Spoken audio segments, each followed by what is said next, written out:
Good morning class.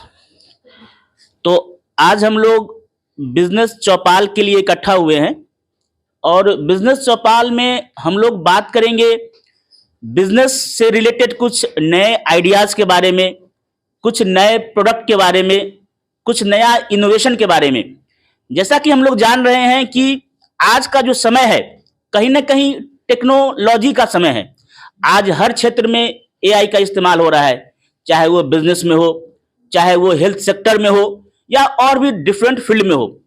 तो business का जो रूप है, बिजनेस का जो स्वरूप है, वो कहीं ना कहीं बदल चुका है। जिस ट्रेडिशनल वे में जो हम लोग बिजनेस कर रहे थे, मैनेजमेंट का कॉन्सेप्ट लगा रहे थे, आज वो कहीं ना कहीं बदल चुका है।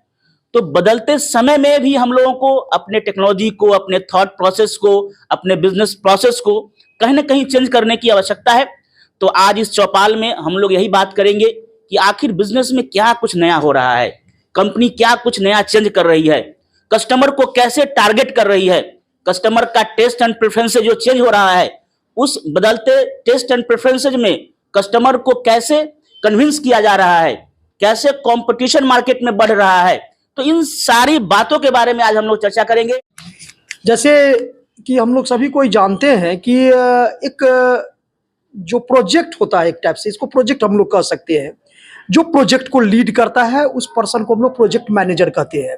ठीक है, तो एक प्रोजेक्ट मैनेजर के लिए नाउअडेज, आज के ज़माने में एक बहुत बड़ी चैलेंजेस होती है कि हम किस तरह के प्रोडक्ट को मैन्युफैक्चरिंग करें ताकि मैक्सिमम यानी अधिक से अधिक रेवेन्यू को जनरेट करे, प्रॉफिट को जनरेट करे। थॉट यही है बिजनेस का, तो फंडामेंटल मतलब इसका डेफिनेशन यही है कि आपको कम से कम लागत में वस्तु को बनाना और अधिक से अधिक प्रॉफिट कमाना। ठीक है, तो आज के जमाने में जैसे सर अभी सुजीत सर बताए, एआई का जमाना आ गया, ईच एंड एवरी सेक्टर में इसको यूज किया जा रहा है। तो परफेक्ट मतलब कंपटीशन है मार्केट में, क्योंकि प्रोडक्ट जो हम मैन्युफैक्चरिंग कर रहे हैं वो कोई और भी मैन्युफैक्चरिंग कर रहा है। तो हम कैसे, क्योंकि एक रेस है कि हम उससे कैसे अपने आप को बेहतर साबित करें या हम अपने आप को कैसे उससे मतलब अधिक से अधिक अपने आप को स्ट्रांग करें। ठीक है, तो चूंकि एक हम लोग का टॉपिक था पीएलसी, सुजीत सर था, प्रोजेक्ट लाइफ साइकिल। तो उस पीएलसी में हम लोग बच्चे को पढ़ाते हैं कि कहीं ना कहीं से इनिशिएशन होता है। फर्स्ट फेज को हम लोग क्या कहते हैं? इनिशिएशन। उसके बाद होता है प्लानिंग, उसके बाद होता है एग्जीक्यूशन, उसके बाद होता है आपका मतलब मॉनिटरिंग, कंट्रोलिंग, और उसके बाद होता है क्लोजर। तो टारगेट तो ये है कि आपका जो डेडलाइन है उस डेडलाइन के अंदर में कम से कम लागत में मिनिमाइज कर, मतलब कम से कम रिसोर्सेज को यूटिलाइज करते हुए अधिक से अधिक प्रॉफिट को जनरेट करना। ठीक है, तो इसी को ध्यान में रखते हुए, तो चूंकि जब तक आपको पास में कोई इनोवेशन नहीं होगा, कोई आइडिया नहीं होगा, कोई थॉट नहीं होगा, तो आप अपने आप को बेहतर साबित नहीं कर सकते हो। तो हम लोग का जो ये क्लास है, ये अभी का जो सेशन है, वो बेसिकली इसी पर निर्भर करता है कि क्या आपके मस्तिष्क में चल रहा है या क्या आप अपने आप को न्यू साबित करना चाहते हो, या क्या आपके पास में थॉट है, विचार है, आइडिया है। इसी के बारे में हम लोग क्या करेंगे? डिस्कशन करेंगे। Thank you Sujit sir. तो चलिए इसको हम लोग स्टार्ट करते हैं। तो मैं चाहूंगा कि एक बार आप लोग सब अपने लिए क्लैप करेंगे जो आज इसमें पार्टिसिपेट कर रहे हैं। तो इसको अच्छे से सभी लोगों का भागीदारी होनी चाहिए, सभी लोग पार्टिसिपेट अच्छे से करेंगे। तो चलिए हम स्टार्ट करते हैं आयुषी से। हाँ आयुषी, तुम अगर बताओ कुछ क्या बताना चाह रही हो। सर जैसे हम लोग मशरूम फार्मिंग अगर करेंगे तो मशरूम फार्मिंग वो मिनिमल कॉस्ट पड़ेगा और उसमें हाई प्रॉफिट मिल सकता है।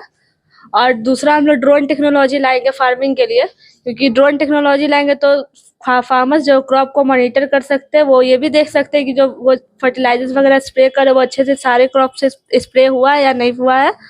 फिर हम लोग लाएंगे इलेक्ट्रिक व्हीकल्स के लिए एक चार्जिंग हब सेक्शन, जो एक बहुत बड़ा पहले हम ये बात करना चाह रहे हैं कि जो ड्रोन टेक्नोलॉजी है, तो ड्रोन टेक्नोलॉजी का क्या तुमको लग रहा है कि हम फार्मर्स कैसे इससे बेनिफिट हो सकते हैं ड्रोन टेक्नोलॉजी से? सर बेनिफिट्स ऐसे हो सकते जैसे वो लोग पूरे दिन खेत में रहते हैं, देखते रहते हैं, अगर उनको कुछ काम वगैरह रहेगा तो वो बाई फोन के थ्रू वो मॉनिटर कर सकते हैं कि उनका क्रॉप सेफ है या नहीं है।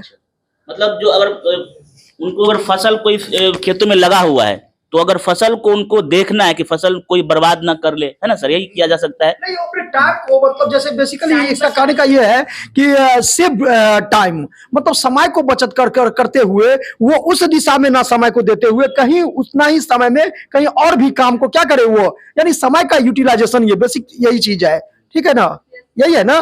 हाँ, मतलब एक मॉनिटर किया जा सकता है ड्रोन के, जो फिजिकली हम लोग मॉनिटर करते हैं खेतों पे जाके अपने फसल से कोई एनिमल बर्बाद ना करे या कोई चोर वैसा फसल काट ना ले, हम घर बैठे ड्रोन से उसका मॉनिटर किया जा सकता है। और कोई इसमें कंट्रीब्यूट करना चाहते हैं कि ड्रोन टेक्नोलॉजी कैसे, मतलब और बेनिफिट कैसे हो सकता है, कि ड्रोन के बारे में क्या किया जा सकता है और इसको और कैसे बेहतर बनाया जा सकता है। कोई और थॉट है किसी के पास में इस रिगार्डिंग में, तो आप बच्चे बता सकते हैं। सर ड्रोन टेक्नोलॉजी से फार्मर्स का जो रिस्क होता है वो भी कम हो सकता है, वो भी हेल्प करेगा और टाइम का भी बहुत ज़्यादा यूटिलाइजेशन होगा कि उसको हर चीज़ मॉनिटर करने के लिए बार बार जाना नहीं पड़ेगा, वो ड्रोन ही कर सकता है। तो इसका एक फायदा ये भी है कि सर वैसे अगर हम हाथ से छिड़काव करते हैं तो उसमें क्या यूनिफॉर्मिटी मेंटेन नहीं हो पाता है, कहीं ज्यादा आ जाता है कहीं कम आ जाता है पेस्टिसाइड। ड्रोन को यूज करेंगे तो क्या होगा, इससे हमारा कि यूनिफॉर्मिटी मेंटेन रहेगा, यानी हर एक जब बराबर जितना चाहिए उतना ही उसके ऊपर डलेगा मेरा पेस्टिसाइड पूरे एरिया में हमारा। सर बहुत अच्छा ये एडवांटेज ये है कि मतलब ड्रोन सर मतलब है ना, जैसे बहुत देर तक तो मॉनिटर नहीं कर सकता ना सर, बैटरी सोर्स लिमिटेड होता है उसका, बैटरी वहाँ पे लो हो जाएगा तो फिर ऐसा मतलब कर सकते हैं, शिफ्ट कर सकते हैं सर। जैसे ड्रोन का बहुत सारा बैकअप बैटरी में, तो मतलब है ना उसका एक आदमी रहेगा कि मतलब उसको चेंज कर सके, मतलब बार बार उसको रिफिल कर सके बैटरी को। Limited period, yes sir, limited time के लिए उड़ सकता है वो ऐसा। ठीक है सर, थैंक यू। ठीक है, थैंक यू सर। एक्चुअली जो ड्रोन होता है ना उसके लिए मतलब कंडीशन ठीक होना चाहिए। अगर काफ़ी विंडी वेदर है तो उसमें जो ड्रोन है उसका डायरेक्शन काफ़ी ज़्यादा, मतलब जहाँ उसको जाना चाहिए वहाँ शायद ना जा पाए, उसमें टेक्निकल इशू एरर आ सकता है। अगर बहुत ज़्यादा वेदर ख़राब है, बहुत ज़्यादा विंडी है तो इस करके, तो उसका एक ड्रॉबैक ये भी है। तो वेदर खराब में तो मुझे लगता है कि और बेनिफिशियल होना चाहिए। नहीं सर, जैसे कि मान लो कहीं से मतलब रेन नहीं हो रहा है लेकिन बारिश वगैरह कुछ नहीं हो रहा है लेकिन हवा बहुत तेज़ है, उसमें अगर हम लोग ड्रोन को दे, अगर वो काफ़ी पावरफुल ड्रोन है तो समहाउ सस्टेन कर जाएगा। लेकिन अगर नॉर्मल ड्रोन है तो फिर मतलब उसका जहाँ होना चाहिए उसको काफ़ी स्ट्रगल करना पड़ेगा आगे मूव करने के लिए किसी भी डायरेक्शन में, तो उससे उसमें एरर आ सकता है जिसमें फिर से उसको कॉस्ट लगा के उसको रिपेयर करना पड़ सकता है, कॉस्टली पड़ सकता है। वेदर पे हो सकता है, वेदर ठीक अगर नहीं रहा है तो प्रॉब्लम आ सकती है। Yes sir. ठीक, और कोई कुछ ऐड करना चाहता है? और कोई कुछ ऐड करना चाहता है? हाँ सर, जैसे ड्रोन जब फ्लाई करता रहता है उस फील्ड के ऊपर तो वहाँ बहुत सारे इंसेक्ट्स, बर्ड्स भी आते रहते हैं, तो उसके रेडिएशन से या उसका जो फैन मूव करता है उनसे उनको भी हर्ट हो सकता है। अदरवाइज जब बर्ड्स आते हैं तो वो बहुत बेनिफिशियल होते हैं फील्ड के लिए, जब वो इंसेक्ट्स मिट्टी से निकाल के खाते हैं। लेकिन जब वो ऊपर उड़ते रहेंगे तो सम केसेस में ऐसा हो सकता है कि उसके फैन से उसको चोट लग जाए और उसको हर्ट हो। अच्छा, ये चीज हो सकता है, ये भी ठीक है, good idea. It all started because of the import section. हम दुनिया में किसी भी रिसोर्सेज को बहुत लंबे समय तक यूज और उस पर डिपेंडेंसी अगर एक ही चीज पे रहेंगे तो we never been sustainable, and that is how the sustainability could be proceed for the future. और दुनिया के जो महान देश हैं वो इसी बात को तय करते हैं कि हमारी आने वाली फ्यूचर में हम कितने दिनों तक, कितने लंबे समय तक सस्टेनेबल रह सकते हैं।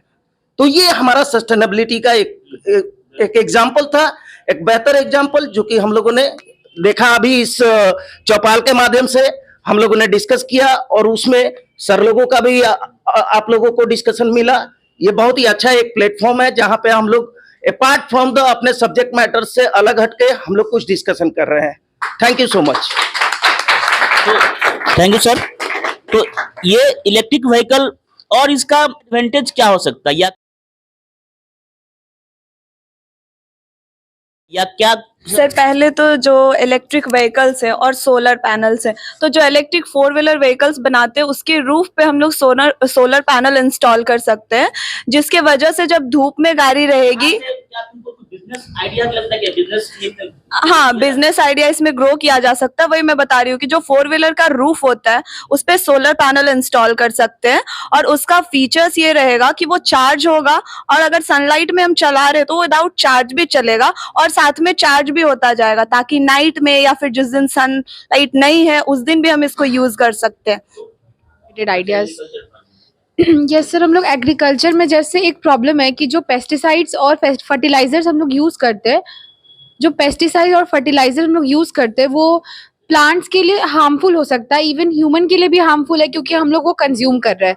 तो अगर हम लोग ऑर्गेनिक पेस्टिसाइड और फर्टिलाइजर्स का मैन्युफैक्चरिंग करते हैं तो वो बहुत ज़्यादा बेनिफिशियल बिजनेस होगा, उसमें प्रॉफिट भी आएगा और वो बहुत ज़्यादा हेल्प। फर्टिलाइजर या ऑर्गेनिक फार्मिंग करना है, फर्टिलाइजर प्रोड्यूस फर्टिलाइजर और पेस्टिसाइड्स जो बनाएंगे वो ऑर्गेनिक बनाएंगे। Yes sir. तो ये किया जा सकता है कि ऑर्गेनिक जो है आज के समय में हेल्थ इशू काफी क्रिएट हो रहा है, तो ऑर्गेनिकली अगर हम कोई फार्मिंग करें, है ना, चाहे वो वेजिटेबल्स हो या सीड्स हो या कोई भी जो अनाज हम लोग फूड ग्रेन यूज करते हैं, तो वो ऑर्गेनिक उगाया जाए। Yes. ये एक एनवायरनमेंट के लिए भी अच्छा होगा और लोगों के स्वास्थ्य के लिए भी अच्छा होगा। और कोई कुछ इसमें ऐड करना चाहता है? एक मैं एक इंफॉर्मेशन ऐड करना चाहता हूँ स्टूडेंट्स के साथ, खास करके इस पॉइंट पे जहाँ पे लोगों को ये लगता है कि पेस्टिसाइड का यूज बहुत ही हार्मफुल है। इसका मैं एक मेथड बताता हूँ कि how that could be resolve. इसका एक मेथडोलॉजी है कि जो पुराने ट्रेडिशन कई सारे जो स्पेशली जो पेस्ट होते हैं, हमारे पेस्ट मतलब जो कीड़े मकोड़े होते हैं, ठीक है ना, हमारे पुराने पद्धति में जो एक ट्रेंड जो अपनाया जाता था, एक प्रोसेस है जहां पे हम लोग क्या करते हैं, कलर्स के माध्यम से हम उनको अट्रैक्ट करते हैं। जैसे कई सारे कीड़े होते हैं, जैसे येलो कलर के प्रति उनका अट्रैक्शन ज्यादा होता है, तो हमें ये सजेस्ट किया जा रहा है, आज के डेट में हम ये यूज भी कर रहे हैं, कई सारे जगह पे यूज हो रहा है कि जहां पे हम एक येलो सीड्स को वहां पे येलो कलर के सीड्स को वहां पे लगा देते हैं और उसमें स्टिकनेस एक जो स्टिकी हमारा जो एडहेसिव होता है उसको हम लोग उस पे यूज कर देते हैं अलोंग विद द कलर्स। अब वो क्या होता है कि जैसे वो सारे कीड़े मकोड़े अट्रैक्ट होते हैं तो they use to stick with that particular वो बोर्ड्स जो हम लगाते हैं उस पे स्टिक कर जाते हैं, तो उससे हमारा पेस्टिसाइड का भी प्रॉब्लम सॉल्व और हमारी ऑर्गेनिक भी कंटेंट मेंटेन रहती है और हमारे सॉइल को भी कोई प्रभाव नहीं होता और हेल्थ इश्यूज को भी हम लोग कंट्रोल कर सकते हैं। तो ये भी एक मेथडोलॉजी है, नई पुरानी मेथड्स है, हालांकि ये बहुत पहले मेथड यूज किया जाता था, लेकिन अब इसको फिर से एक बार लोगों में यूज करने के लिए प्रोत्साहित किया जा रहा है। लोगों की अवेयरनेस शायद नहीं होने के कारण से या कन्वीनियंस होने के कारण से they are been using the pesticides regularly, जो कि हमें कम करना चाहिए। ये ऑब्वियस बात है कि पेस्टिसाइड्स का जो इम्पैक्ट है वो बहुत ही एक तरह से हार्मफुल है, खास करके ह्यूमन बीइंग्स के लिए, ठीक है ना। तो इसे हमें रिजॉल्व कर सकते हैं हम लोग, ये एक मेथड जो हमारे पास था हमने आपके साथ शेयर किया, ठीक है, थैंक यू। और कोई कुछ बताना चाहता है इसमें, ऑर्गेनिक फार्मिंग को और कैसे सस्टेनेबल बनाया जा सकता है? सर में क्या हो रहा है कि हम फर्टिलाइजर यूज कर बताया, काफी लोग उसका बहुत सारा साइड इफेक्ट्स है। इसका एक सोल्यूशन हो सकता है, सब्स्टिट्यूशन बोल सकते हैं उसको, हम लोग वर्मी कंपोस्ट का यूज करें। वर्मी कंपोस्ट में क्या होता है, उसमें आप जो भी हमारा घर का उसको में डाल देते हैं, फिर हमारा जो भी कचरा है जिसको हम एक्सेप्ट प्लास्टिक उसमें डाल सकते हैं। उसमें क्या होता है कि हम लोग यूज करते हैं वर्म का, रेड वर्म का इसमें यूज करते हैं, ठीक है। 10 ग्राम उसका वजन है तो वो अगला क्या करेगा, हर एक दिन वो 15 ग्राम कंपोस्ट तैयार करेगा। उसका फायदा ये होता है, उसका कोई साइड इफेक्ट नहीं है, उसका आसानी से क्या है, उसका फिर वैसा ज्यादा कुछ हमारा उसमें कुछ कॉस्टिंग में नहीं आता है, तो ये हम लोग यूज कर सकते हैं फर्टिलाइजर की जगह पे। ये सब चीज हो सकता है सर, इसका कोई साइड इफेक्ट भी नहीं है। ठीक, निशा कुछ बोलना? सर, जो हम लोग ऑर्गेनिक फार्मिंग कर रहे हैं उसमें हम लोग केमिकल को बिल्कुल कम कर रहे हैं, रिड्यूस कर रहे हैं, बिल्कुल ना के बराबर है। तो उस चीज में हम लोग उसमें एक अलग और भी बिजनेस आइडिया है उसमें, कि जो भी हमारा बायोडिग्रेडेबल वेस्ट है, डोमेस्टिक वेस्ट है, अभी कचरे वाला आता है उसको लेके जाता है और वो वेस्ट हो जाता है।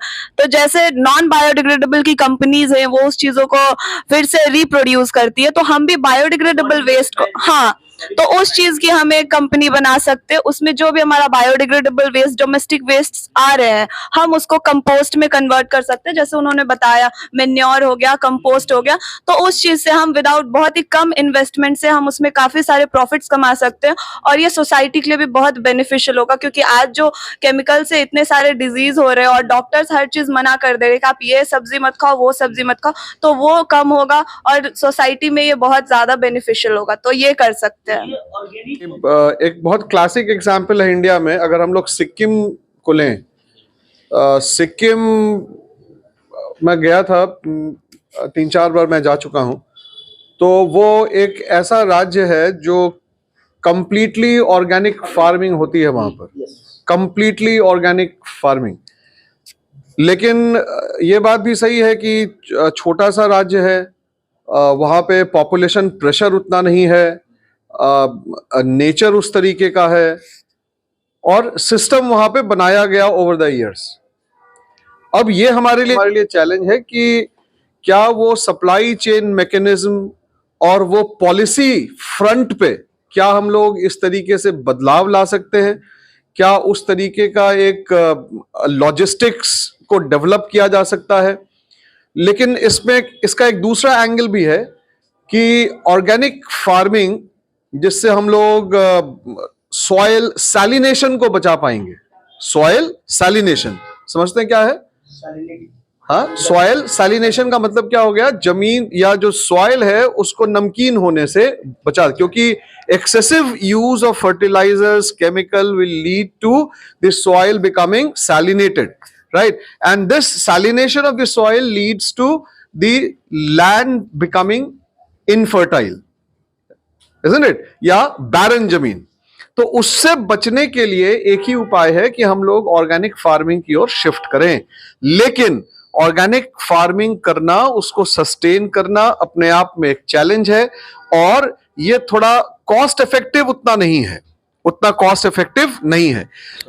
हम लोगों को ये फेस करना होता है कि ये कॉस्टली थोड़ा होता है, तो इसके कॉस्ट को कम कैसे कर सकते हैं? क्योंकि बहुत लोग, खास करके अगर हम रिमोट एरिया की बात करें, रूरल एरिया की बात करें, तो लोग ऑर्गेनिक फार्मिंग जो कॉस्टली प्रोडक्ट है उसको परचेज करना नहीं चाहेंगे। तो इसके कॉस्ट को हम कैसे कम कर सकते हैं?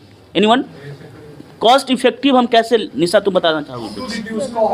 उमर, कॉस्ट को हम कैसे कम किया जा सकता है ऑर्गेनिक फार्मिंग? क्या तुम्हें लगता है? सर, जो हमारे सराउंडिंग्स में नेचुरल रिसोर्सेस होता है उसको भी हम लोग यूज़ कर सकते हैं। जैसे कि बेस्ट पेस्टिसाइड्स के लिए हम लोग जो नीम का लीफ होता है वो यूज़ कर सकते हैं। एंड जो किचन गार्डन होता है, अगर हम लोग उससे अगर हम लोग सेल्फ सफिशिएंट भी हम लोग ग्रो कर पाते हैं, तो हम लोग को आधा ऑर्गेनिक जो सामान है वो हमारे किचन के वेस्ट से मिल जाता है। तो सर, हम लोग इन छोटी छोटी स्टेप से कर सकते हैं इन सबको। और कोई बताना चाहते हैं? सर, कॉस्ट जैसे पेस्टिसाइड वगैरह में हम खरीदते हैं सर, उसमें हमारा कॉस्टिंग आता है, लेकिन जब उसमें वहाँ इस्तेमाल कर वर्मी कंपोस्ट का सर इस्तेमाल करते हैं, उसका ये पता लगा है कि वहाँ पाया गया है कि उसका कॉस्टिंग आता है 2-3 रुपये पर केजी कॉस्टिंग आता है उसमें। और उसमें सरकार कुछ सब्सिडी वगैरह भी देती है, उसको और ऐड कर लेंगे तो वो हमारा कॉस्ट और ज़्यादा वो मिनिमम किया जा सकता है, हो भी जाता है सर। गवर्नमेंट का सपोर्ट लिया जा सकता है, सपोर्ट लेकर के वर्मी कंपोस्ट की वो उसका एक योजना भी है, चलाया गया बिहार सरकार की तरफ से। उसमें क्या करते हैं, वो एक बड़ा सा एक आपको सेट बनाने के लिए कुछ पैसे देती है, उसका आपको फिर वो 1-2 टीचर्स की तरह वो आपको सपोर्ट स्टाफ भी देती है। उसमें क्या करता है, आपको बताइए कैसे कैसे आपको वर्मी कंपोस्ट तैयार करना है पूरा, तो उसमें आपका कॉस्ट कट हो जाता है हमारा सर।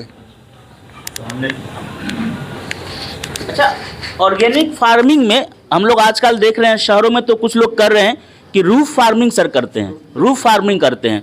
तो रूफ फार्मिंग को इनक्रेज किया जा सकता है सर ऑर्गेनिकली? रूफ फार्मिंग को इनकरेज तो किया जा सकता है, नो डाउट। लेकिन यहाँ पे समस्या ये है कि कितने लोगों के पास रूफ है, राइट? तो अगर रूफ की समस्या है तो शायद रूफ फार्मिंग को बहुत हद तक हम लोग इनकरेज नहीं कर सकते हैं, क्योंकि यहाँ पे प्रॉब्लम है, problem of owning the land, problem of owning the land. बिल्कुल। और कोई बता सकता है? तुम्हें क्या लगता है? हाँ सर जैसे रूफ फार्मिंग को इनकरेज करने का बात कर रहे हैं तो कर सकते हैं, लेकिन आपके पास सर ने बताया कि लैंड कितना है, आप उसको ओन कितना करते हो, और आप रूफ फार्मिंग पे ज़्यादा हैवी प्लांट्स नहीं लगा सकते हो क्योंकि बिल्डिंग को फिर वो इफेक्ट करेगा, और उसके जब रूट्स इंक्रीज करेंगे तो वेट बढ़ेगा, तो वो आपके लिए डिसएडवांटेज होगा। तो छोटे फ्लावर्स, छोटे वेजिटेबल्स जो होते हैं वो हम लोग जो किचन गार्डन में ग्रो करते हैं, छोटी चीज़ें हम ऊपर ग्रो कर सकते हैं, फ्लावर्स हो गए, डेकोरेटिव फ्लावर्स, तो बस वही कर सकते हैं। और जो कॉस्ट कम करने का बात है फार्मर्स के लिए, तो वो जब स्प्रिंकल करते हैं, वाटर हो या फर्टिलाइजर्स हो, तो उसके जगह पे नीम वाटर स्प्रिंकल कर सकते हैं जो उनके रूट्स के लिए बहुत अच्छा होता है, और प्लस वो अपना ऑर्गेनिक वेस्ट जो भी होता है उसको फील्ड्स में यूज़ कर सकते हैं। तो ये एक वे हो सकता है उनको कॉस्ट मैनेज करने का। ओके क्लास, तो आई होप कि ये काफ़ी अच्छा एक डिस्कशन रहा है। हम लोगों ने बात किया ऑर्गेनिक फार्मिंग के बारे में, हम लोगों ने बात किया ई व्हीकल्स के बारे में, है ना। तो ये एक बहुत ही अच्छा चौपाल रहा है, और आई होप कि नेक्स्ट चौपाल में जब हम लोग मिले तो कुछ नए आइडिया, और जैसे सर ने बताया है उस आइडिया पे हम लोग इकट्ठे होंगे, उस पर काफ़ी चर्चा करेंगे कि जो फार्मर्स है उनके इकोनॉमिक कंडीशन को और कैसे बेहतर किया जा सकता है, और सरकार इस क्षेत्र में क्या काम कर रही है, कौन से नए नए स्कीम्स को लेकर के आई है, और इस बजट में फार्मर्स के लिए क्या किया गया है ताकि उनके इकोनॉमिक कंडीशन को और बेहतर बनाया जा सकता है। Thank you so much.